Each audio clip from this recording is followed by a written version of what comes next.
Hey Fragrance family, I'm Daver. And I'm Jer. And we're the Fragrance Bros. Coming at you this time with our house wrap-up of the Hermessence line. We reviewed all of the Hermessence line up to now, up to the release dates. I'm sure they're going to add more because they add more periodically through the years. Like if you see, they had the bulk of them released in 2004, and they released, it looked like one almost every year, every other year until 2011. Okay. So who knows? Maybe they'll come out with one in 2012 or 2013. They probably will. Okay. Well, we can just we'll just link it if they do. Append. Yeah, that's right. our house review. So Hermes and Hermessence. What do you think about the line in general? About just the Hermessence line? Hermessence. Yeah. You know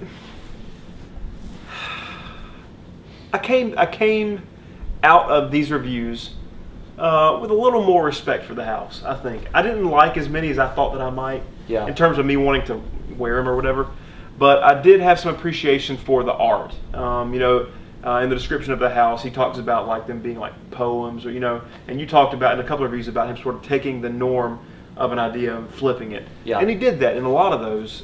So a lot of these fragrances came off as things I'd never really smelled before, and they were interesting. For better or for worse, they were interesting. So I was impressed. There's not a whole lot in here that I would want to buy. Yeah. Vetiver Tonka maybe. Even Ombre Narguilé, just I thought it was really good, but it did some things I didn't care for. Yeah. So I don't know. I think that my appreciation for this line lies more in the art aspect than it does of the practicality. Yeah. The usefulness. Yeah.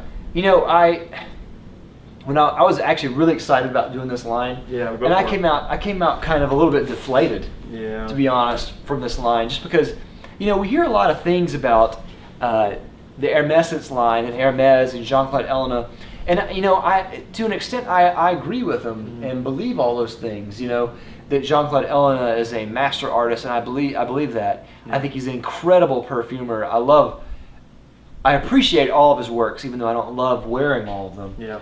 And I think he's just an incredibly talented person. Yeah. As far as Hermes, I think they've done a really great job at a cohesive line that has kind of a single thread that goes through all of these. Yeah. Even though I don't really like that thread. Yeah.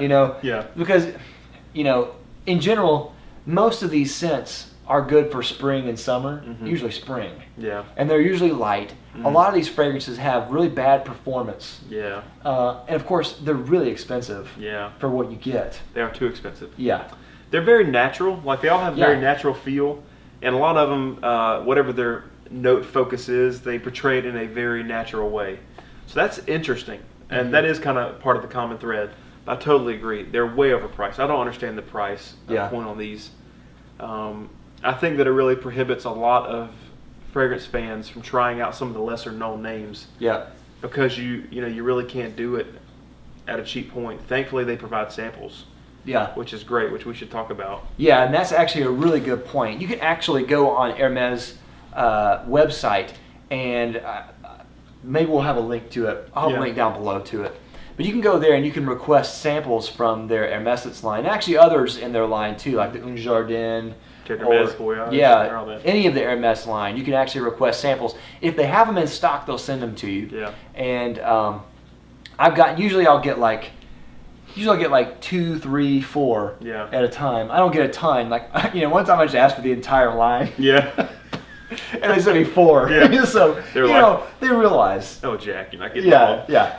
They realize what you're doing. Yeah. But they don't mind sending them to you if you tell them you're serious. And with a lot of these places that hand out samples, if you're respectful, if you tell them you're, there's not like a shtick, okay? I don't want you to go through here and be like, okay, respectful, okay, I need to do this and this, and I can get free samples.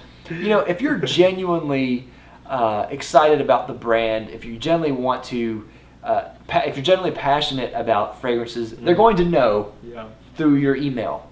And if they know that, then they will send you samples, and that's just the bottom line. They'll send samples to people they think will buy them eventually, who are serious about considering it. And I think it's great because they send you about 4 mil of each one, of the Hermessence line. Of the other ones, it's less, like 2 mil.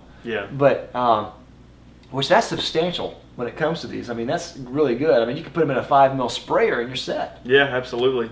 it's great that they do that. I really appreciate that about Hermès. They're not stingy. Yeah. That's just a really great thing. This line is something I think if you're a fragrance fan, you probably want to try out. Yeah.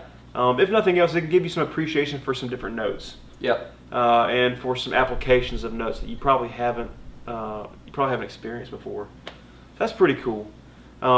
This line is responsible for giving me one of the only rose fragrances that I enjoy. Yeah. So that was a big plus. Yep. Rose Ikebana. Yep. And then of course Vetiver Tonka is just a really great special fragrance. So it's good to have discovered that. But beyond those two, there's not a whole lot that I'm really excited about. Yeah. I really liked a few of them. Like we said, the ones that really spoke to me were Poivre Samarkand. I mean, God, I love that fragrance. And that was a great review. Yeah. And then Vetiver Tonka, again, brilliant fragrance. And there's some other ones that I really like Bryn de Réglisse and Santal Massoya. Mm-hmm. Some of those had a few issues. Yeah. And the rest, I think, were okay. Yeah. And then some were really bad. Yeah. Like, I think the worst to me was Paprika Brazil. And I think the worst for you was Vanille Galante. Freaking gross to me, man. I don't know what it was. Something about that just hit me in my crawl. Yeah. I didn't like it, crawl man. down here. That's where I keep my crawl. That's right down here. But like I said, overall, I think I came out of it a little deflated. Yeah. Because I was expecting these to blow me away, Mm-hmm. and granted, 2 of them did. Yeah. And maybe that's really good for a whole line because they're trying to go out for a wide swath. Mm-hmm. I think they're kind of trying to hit different markets around the world, Mm-hmm. whether it be in the Middle East, whether it be in America or Brazil or Asia. They're going for these different places that have different tastes and fragrances, and they're huge in their respective fields. Yeah. So I think they're trying to go for those particular markets. Yeah. So with that being said, I don't necessarily think these are trying to be works of art. Yeah. And I think that is one of the misconceptions about this line is that, if you want a purely Jean-Claude Ellena fragrance, you have to go to like Frederic Malle. Okay? Yeah. Frederic Malle is all about giving the complete artistic liberty Mm-hmm. to the perfumer. And they have, basically it's like whatever you want, do whatever you want. Yeah, you have carte blanche. With this, I think people need to realize that Jean-Claude Ellena is an artist for hire. Yeah. Okay? And so Hermès has the final say. Yeah. And Hermès says, we want this type of fragrance. Mm-hmm. Can you do this? Yeah. And so he works, he's basically like any artist for hire, whether it be a graphic designer Mm-hmm. or a photographer or, I can't think of anything else, like a cartoonist or anything. Yeah. These are artists for hire, and you may not have complete artistic liberty in that art field. Yeah. So you're smelling Hermès Mm-hmm. by Jean-Claude Ellena. Yeah. You're not smelling Jean-Claude Ellena. Yeah. I think that the way that this line kind of comes off is sort of like a fragrance diary of his travels. You'll hear him mention a lot of different places he's been, and so some of them are Asian, some of them are European, and all that sort of thing. So it kind of seems like little spots on the map and what his interpretation was of what he smelled while he was there. Yeah. So that's pretty cool. Yeah. For some of these, I'm kind of surprised. You're talking about Hermès and they had the final say and all that. Some of these, I'm kind of surprised they greenlit. Yeah. Because it's just kind of like, really? Mm-hmm. Did you really think this is going to be like a commercial success for you? Yeah. I don't know. I mean, I don't know what their standards are for all that sort of thing, but it just seems, I don't know. I guess with these lines, you're going to have hits and misses, and maybe some of these that I really can't stand are huge hits for other people. Yeah. But for me, there's really, there's Vetiver Tonka, Rose Ikebana, and then Ambre Narguilé are like the 3 that I gravitate to. Yeah. And the rest are like, those are interesting, or they are gross, in the case of Vanille Galante. But, that's just my take on them. What about you? What's your favorites? Poivre Samarkand, you said. Poivre Samarkand, Vetiver Tonka, I think probably the next one is probably Bryn de Réglisse. I always mispronounce it. Whatever. But I think those are probably the most interesting ones. I think probably the dark horse to me is Bryn de Réglisse. Yeah. I think that needs to have some more exposure there. Yeah. I think that's really a cool one. And Santal Massoya at the same time. Yeah. If you can get good performance out of that, then Yeah. that needs to be there. But that smells really cool. Yes. I mean, it's really nice. It is great. Yeah. I don't know. I know what you mean about feeling deflated. You know what I mean? You went in thinking I'm gonna find some gems, and you didn't really find any Yeah. gems. The ones that I ended up liking were ones I already knew about. Yeah. Except for Rose and Gabbana. That was a nice surprise for me. Yeah, actually, I was surprised by that a lot. I do like that a lot. Yeah. But otherwise, I would say that the interest and the hype in the FragCom for the specific fragrances in the line is probably pretty well placed. Yeah. Maybe you think Brenda Irreglis needs some more attention. We probably both think Rose and Gabbana could use it, but for the most part, I think it's pretty spot on. Yeah. The best ones have risen to the top. Yeah, definitely. You know, so. Overall, I mean, I do like the Hermessence line as a whole.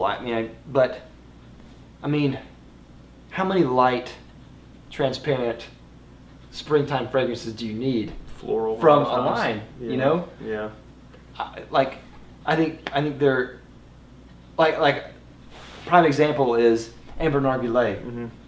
That was perfect for a heavier fragrance. Yeah. It could have been just a little heavier. Yeah. In my opinion. I mean, I'm not a perfumer, so I have no idea how that would work. But Yeah. as a consumer, as a critic, Yeah. I smell it and be like, that smells good, Yeah. but it's missing something. Yeah, one thing I wish that they could have done for this line, I think they had the opportunity, they didn't do it, is to make it a bit more universal, to where this line can meet all of your fragrance needs. Yeah. You know what I mean? Like if some of these are kind of redundant, like some of them are like the floral thing, they kind of repeat. Yep. And they're all kind of light.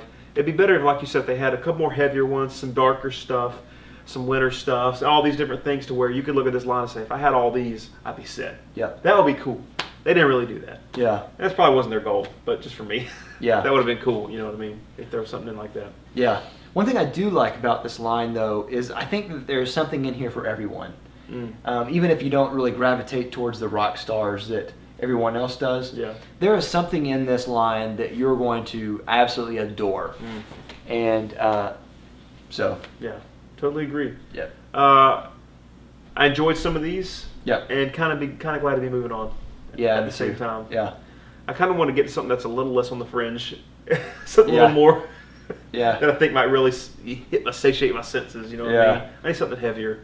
Plus, we're coming into fall and winter now, so I'm looking for some heavier stuff anyway. So Yeah, definitely. I don't know what's next, but I like these house reviews though. Yeah, me These too. are a lot of fun. And what would you rate this house? Or, I'm sorry, not the house, but the line of Hermessence. We're doing like a 5 scale. Yeah. I probably, man, it would hover between a 2 and a 3 for me. That low. Yeah, just because of the number of fragrances that I like out of, we're talking averages, Yeah. If there's, what are there, 9? 8 or 9? 9, I think. Okay. Yeah. So I like 3 to 4 of them, so just the percentage of what I like. Yeah.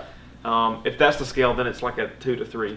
If it's on a scale of interest, I'd probably say 3 to 4 because some of these really interested me. I didn't like them and I wouldn't wear them. Yeah. But I thought, that's cool. Like Osminth Yunnan for one example, was something that I would never wear. But I thought it was well done and interesting. You know what I mean? I'm trying to think of some other ones that I thought were really good. Rose Ikebana was just a great use of a rose, and that really is. That fragrance has really changed my perception of rose to where I want to try the other ones more. Yeah. That's pretty powerful. Mm-hmm. So let me reconsider. I'm just gonna go with a 3. I know that's safe and boring, but I feel like that's really where I feel. Yeah. I have pros and cons, and that's good. Yeah. How about you? Yeah, I would probably say the same. I would probably say a 3 overall. I think, the fragrances that I do love, I adore. Yeah. And I think they're just masterpieces. Mm-hmm. And the fragrances that I don't like and that I think they're boring, I'm like, how in the world did this get into the line? Yeah. With these fragrances that are just, just like the pinnacle of fragrance making. Yeah. Vetiver Tonka, Yeah. Poisson Mercant. I mean, come on. Yeah. I don't know. Who the heck? YouTube fragrance community, let us know what you think of the Hermessence line. Yeah. Have you tried everything? What is your favorite? And what do you think about the house or the line in general? Yeah. What's your score for the house? Yeah. And who your scores? Yeah, let us know down in the comments down below. And of course, if you haven't already, please subscribe and like our video down below. Man, it's getting late, isn't it? It's super late. Anyway, We'll see you next time. We're the Fragrance Brothers. Bye. Bye.